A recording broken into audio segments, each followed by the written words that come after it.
tendo visto os demandantes, quem não pode ser, tendo visto as partes, quer dizer, no caput, quem não pode ser nem demandante nem demandado, vamos ao parágrafo 1º desse artigo 8º da lei do JEC, que vai tratar a respeito dos demandantes.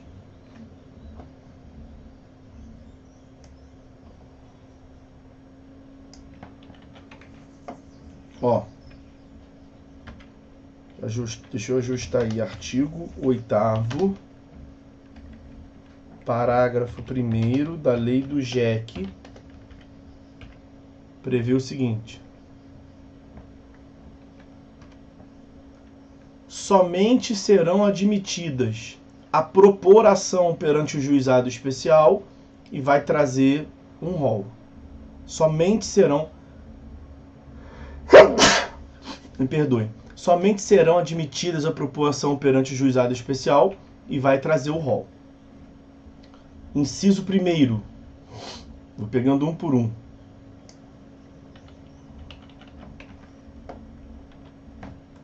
Inciso 1º. As pessoas físicas capazes, excluídos os cessionários de direito de pessoa jurídica. Primeira parte. Pessoa física ou pessoa natural capaz. Porque o caput já tinha dito que não pode ser parte nem demandante nem demandado incapaz. Né? Nem precisava, no inciso 1º, botar o capaz ali. Porque pela leitura combinada com o caput, você já excluiria o incapaz.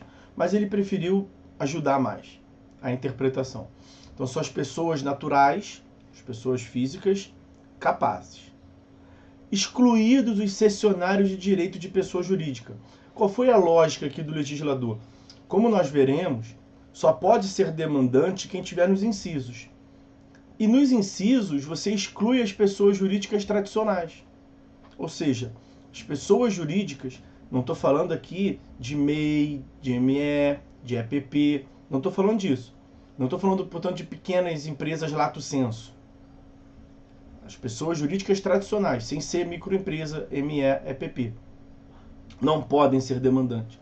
Elas não estão nesse inciso. E elas não estão nos incisos do parágrafo 1º. E lembrem-se que o parágrafo 1º tem ali: somente serão admitidas a serem partes. Ok? E aí, o que o legislador pensou? Seria possível que uma pessoa jurídica cedesse o seu direito, alienasse o seu direito a uma pessoa natural, para que essa pessoa natural cobrasse em juízo a prestação e depois aquela pessoa natural que recebeu a prestação transferisse esse direito para a pessoa jurídica, o que seria uma burla à lei. Né? Então eu sou uma pessoa jurídica, Arthur Vieira Cursos. Eu não posso propor a demanda perante o juizado por um aluno meu que não me pagar. Aí eu vou e transfiro o meu direito, faço uma cessão de direito para a pessoa natural Arthur. O Arthur vai em juízo, recebe a prestação nos juizados especiais e depois o Arthur transfere o direito já recebido, a prestação recebida, para Arthur Vieira Cursos. Não pode. Isso seria uma burla à lei. E o legislador pensou que essa hipótese poderia ocorrer e ele previu expressamente a exclusão como burla à lei. Ok? É por isso que as pessoas naturais que recebem o direito de uma pessoa jurídica não podem propor a demanda, porque seria, como eu lhes disse, uma burla à lei. Ok? Vamos ao próximo inciso. Inciso 2º. Foi essa ressalva que eu fiz ainda agora aqui com os senhores. Falei que o inciso 1º fala pessoas jurídicas, sem especificar. E nós temos no inciso 2º uma especificação mais precisa. As pessoas enquadradas como microempreendedores individuais, MEI, microempresas, ME, e empresas de pequeno porte, EPP, na forma da Lei Complementar número 123 de 2006, podem ser demandantes. Então, elas não deixam de ser pessoas jurídicas, né? Mas dentro dessa categoria, pessoa jurídica, são hipóteses excepcionais. MEI, ME, EPP. O MEI nem é pessoa jurídica, né? Mas o MEI, ME e EPP eles podem propor a demanda no juizado. Eu vou trazer aqui um enunciado. Nós vamos aqui tratar sobre alguns enunciados, né? Mas aqui é importante trazer um enunciado do FONAGE. Deixa eu antes tratar com os senhores o que é o FONAGE. FONAGE é a sigla de Fórum Nacional dos Juizados Especiais. FONAGE, Fórum Nacional dos Juizados Especiais. Então, os profissionais que atuam no âmbito dos juizados especiais, estudiosos, professores e a imensa maioria, né? Doutrinadores e professores são convidados. A imensa maioria é do Poder Judiciário que atua no juizado especial. Então, os juízes, os julgadores das turmas recursais, eles se reúnem durante um período de tempo, com uma certa periodicidade, de 2 em 2 anos, salvo engano é a periodicidade, e vão traçando enunciados, aspas, como se fossem súmulas. Mas aspas, não é súmula de um tribunal, né? São entendimentos dos profissionais do judiciário que atuam nesse âmbito. Então é FONAGE, Fórum Nacional dos Juizados Especiais. No FONAGE tem uma previsão que eu não sei de qual que é. Vou pedir licença aqui para eu achar. Que trata da MEAPP.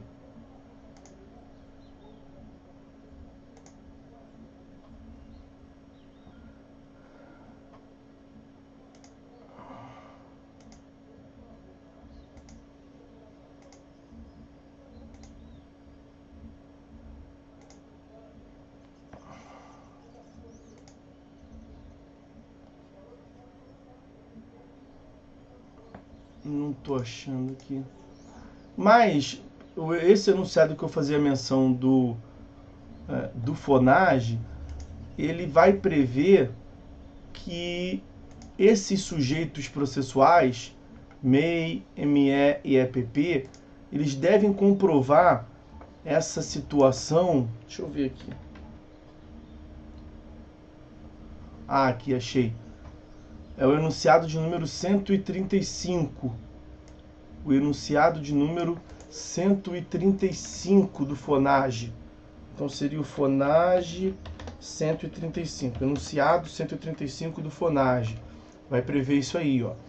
O acesso da microempresa ou empresa de pequeno porte no sistema dos juizados especiais depende da comprovação de sua qualificação tributária atualizada e documento fiscal referente ao negócio jurídico objeto da demanda. Documento que a comprovação, né, na verdade, do que vincula ela a essa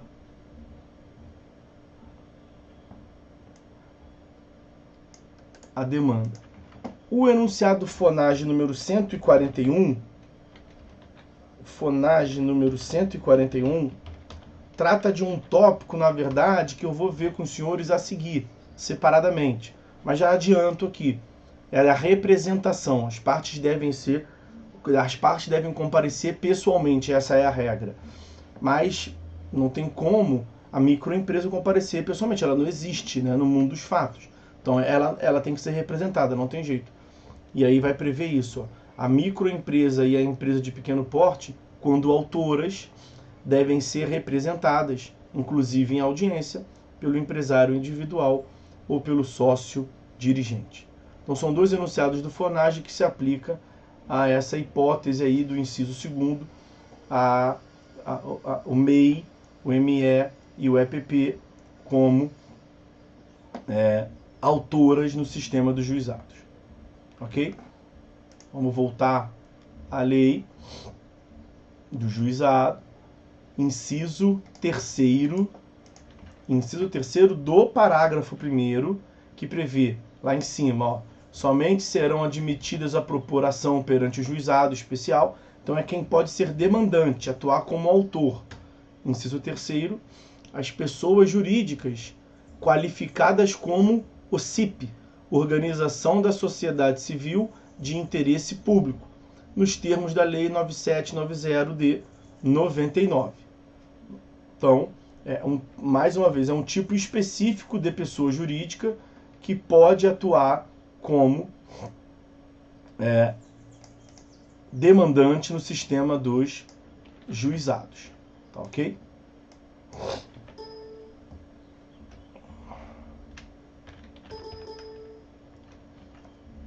Vamos lá, vamos tratar do inciso 4º. Mais um tipo de pessoa jurídica específico. Somente pode ser demandante no juizado as sociedades de crédito ao microempreendedor, nos termos do artigo 1º da Lei 10.194 de 2001. Então, como é que a gente pode resumir isso para os senhores? Vejam que nós temos no inciso 1º as pessoas naturais. Então, nós temos pessoa natural ou pessoa física, né? Vou botar ali PF ou PN. O que se exige da pessoa natural, da pessoa física? Que elas sejam capazes e que não sejam cessionárias de direito de uma pessoa jurídica. E aí você vai ter que analisar o caput também, né? Porque o inciso 1º do parágrafo 1º fala as pessoas naturais, pessoas físicas capazes. Mas o caput não exclui apenas o incapaz. O caput exclui também os presos, por exemplo. Então a pessoa natural não pode ser presa também. Deve combinar o parágrafo 1º, o inciso 1º do parágrafo 1º com o caput, naturalmente. Quanto às pessoas jurídicas, nós temos uma regra, né? Em regra, não podem ser autoras. Em regra, não podem ser autoras. E aí, salvo MEI, ME e EPP, vamos assim dizer, pequenas empresas, lato sensu, né? E salvo, e o MEI, ME e EPP está no inciso 2º do parágrafo 1º, e salvo também, quanto às pessoas jurídicas, os incisos 3º, o CIP, e o inciso 4º, sociedade que concede crédito, sociedade de crédito das microempresas, dos microempreendedores. Ok? Então nós temos, de modo genérico, a restrição a que a pessoa jurídica seja parte e, de modo específico, algumas exceções. Ok? Já que eu fiz menção a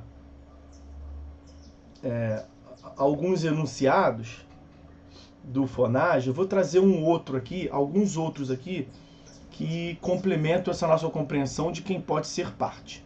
Tá? Quer ver?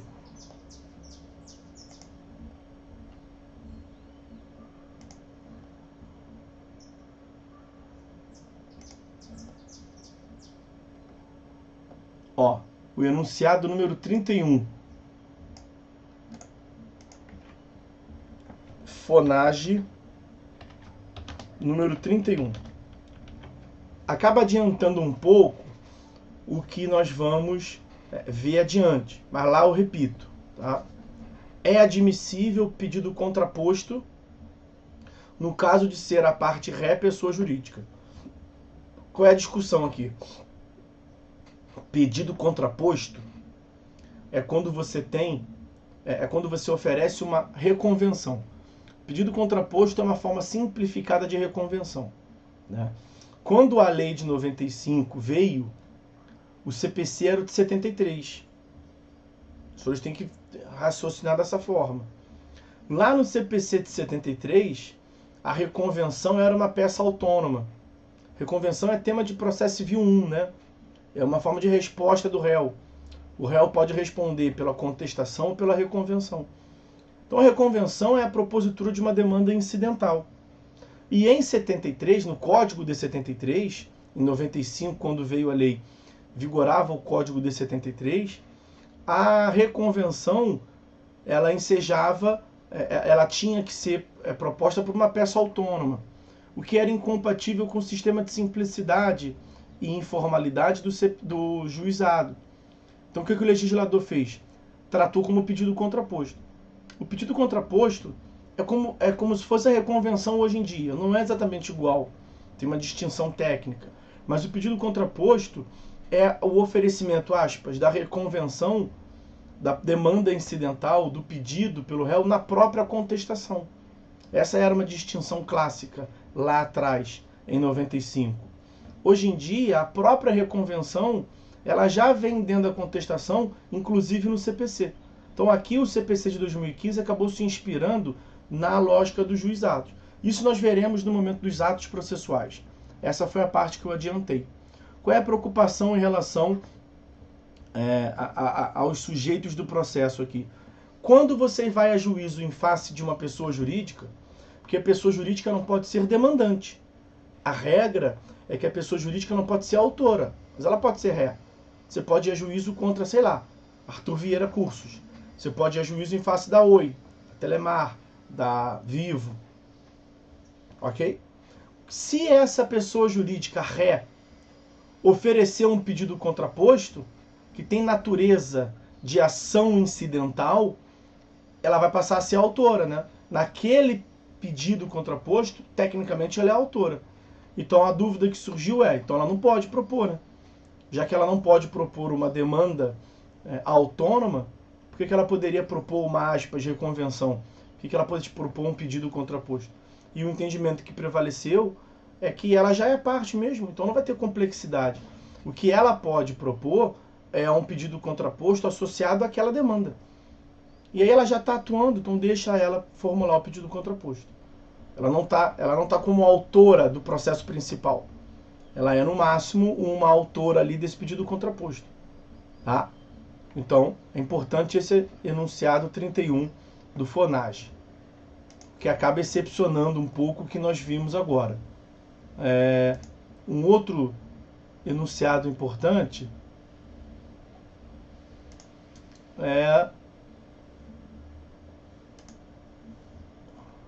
esse enunciado eu não sei de cor não, tá, meus amigos? Tem que dar uma olhadinha aqui.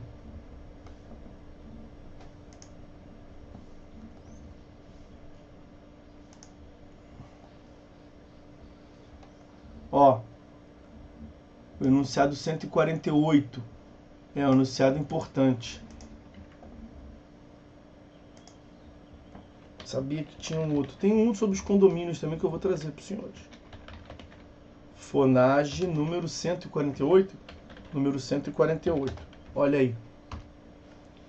Inexistindo o interesse de incapaz, o espólio pode ser parte nos juizados especiais cíveis. O espólio é uma universalidade de bens. Os senhores verão isso em direito das sucessões, né? Nós vamos rapidamente tratar sobre isso aqui quando formos falar do inventário e partilha. É uma universalidade de bens do decujus, do falecido, né? Então é como se for... mas o falecido não é pessoa natural, né? Obviamente, não é mais. É a extinção da pessoa natural. O espólio não é uma pessoa natural também. Mas qual é o grande problema do espólio? Das questões sobre... questões sucessórias, é o interesse de incapaz. Porque como nós temos como sucessor legítimo, como faz parte da legítima, no meu caso, por exemplo, minhas filhas. Então, o espólio do Arthur não poderia hoje ir a juízo, se tiver interesse de incapaz. Minha filha é incapaz. Mas, em geral, o espólio vai a juízo para cobrar uma dívida. Né? Para cobrar, para tratar de um direito do próprio decujus. E aí o representante, não havendo interesse de incapaz, pode atuar em juízo, o espólio. Tá? É importante esse enunciado número 148, que traz essa previsão. Tem um enunciado dos condomínios, cara, que o condomínio pode ser parte.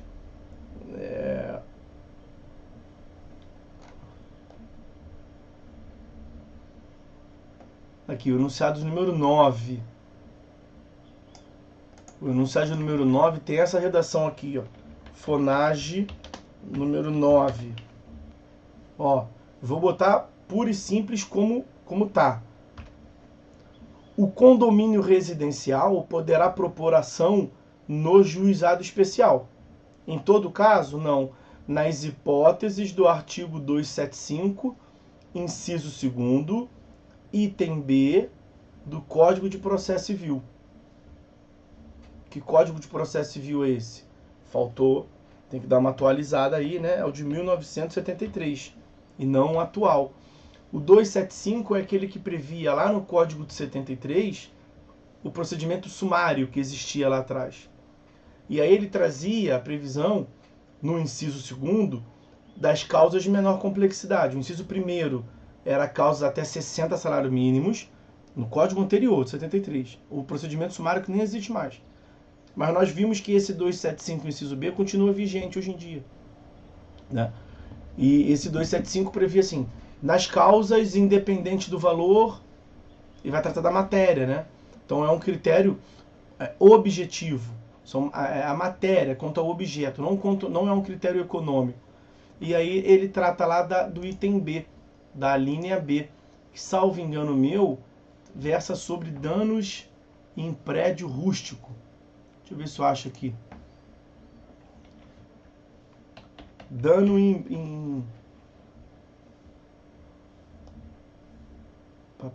Deixa eu pegar a redação, a última redação, naturalmente. Ah, não, a item B é de cobrança ao condômino de quaisquer quantias devidas ao condomínio.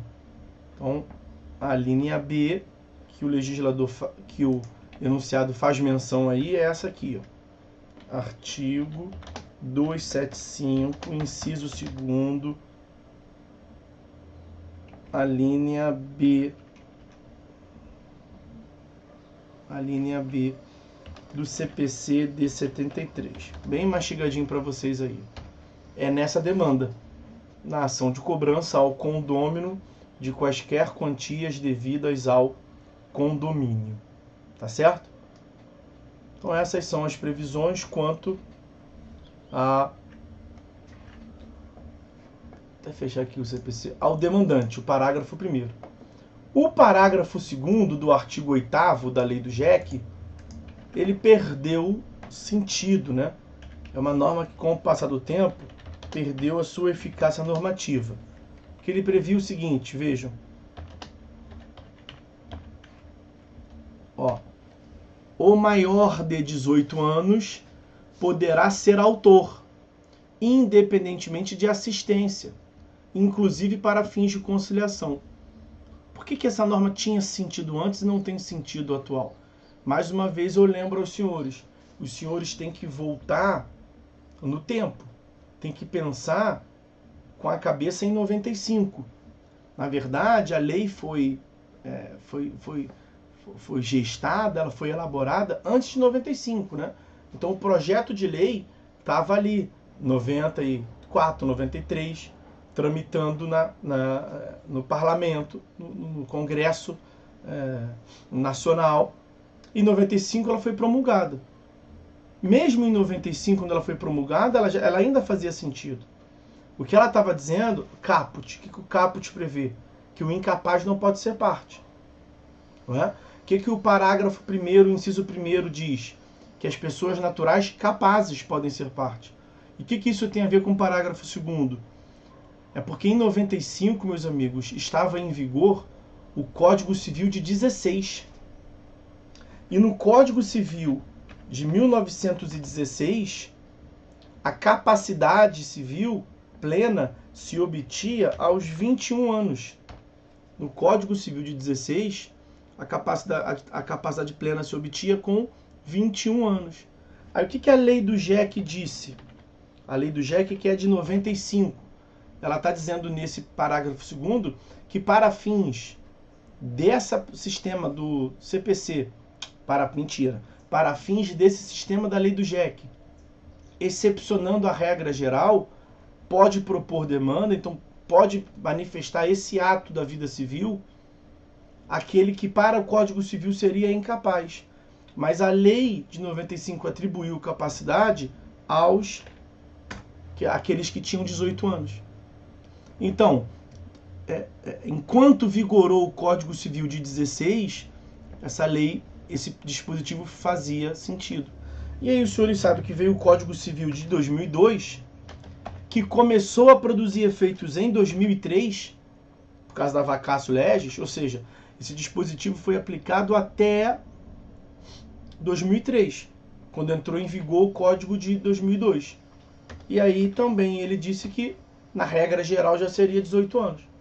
Então, a partir de 2003, não é que esse parágrafo 2º ele foi revogado. Ele tá reafirmando a regra geral. Então, ele não tem nenhuma incompatibilidade. Se ele não foi revogado expressamente, como é que tira ele do ordenamento jurídico? Se houvesse uma revogação tácita, e não teve revogação tácita, não tem nenhuma incompatibilidade, ou por uma declaração de inconstitucionalidade do STF. Também não teve, ele não é inconstitucional. O que acontece com ele, tadinho, é que ele não faz mais o menor sentido. Você lê ele hoje em dia e fala, mas por que isso muda? Por que o legislador afirmou isso? Está explicado por que ele afirmou. Porque até 2003 fazia sentido. Ok? Até 2003 fazia sentido. E aí, como demandados, no parágrafo 1º vimos os demandantes, né? Ó, artigo 8º, caput. Os excluídos.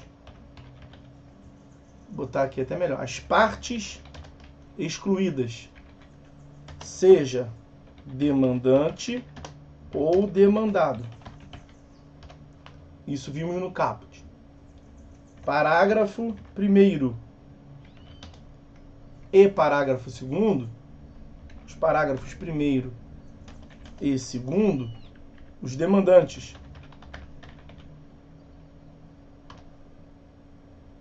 Os demandantes. Porque o parágrafo 2º diz que o maior de 18 anos poderá ser autor, demandante. Ok? E os demandados? E o demandado? Quem pode ser demandado? Aí a única restrição quanto aos demandados é o caput, as pessoas excluídas. Ou seja, pode ser demandado qualquer um que não seja excluído pelo caput do artigo 8º. Então pode ser uma pessoa natural, pode ser uma pessoa jurídica, pode ser os entes pessoa jurídica, meus amigos, tirando as pessoas jurídicas de direito público, né? Porque está no caput a exclusão das pessoas jurídicas de direito público. Como a pessoa natural, que foi o primeiro que eu mencionei, também está excluída a pessoa natural presa, né? Pessoa natural incapaz. Então a pessoa natural que não esteja excluída pelo caput, pessoa jurídica que não esteja excluídos pelo caput, e os entes despersonalizados, aqueles entes formais, né, do CPC, como, por exemplo, os condomínios podem ser propostos, né? E aí acaba que os entes despersonalizados, você vai pegar muita exclusão do caput. Por exemplo, são entes despersonalizados alguns entes públicos, né? E aí apareceu de novo aqui aquele problema na minha tela. São entes despersonalizados alguns entes públicos. E aí você vai excluir pelo caput. A massa falida está excluída pelo caput também, né? Então, sobre os demandados, era isso que tínhamos para falar.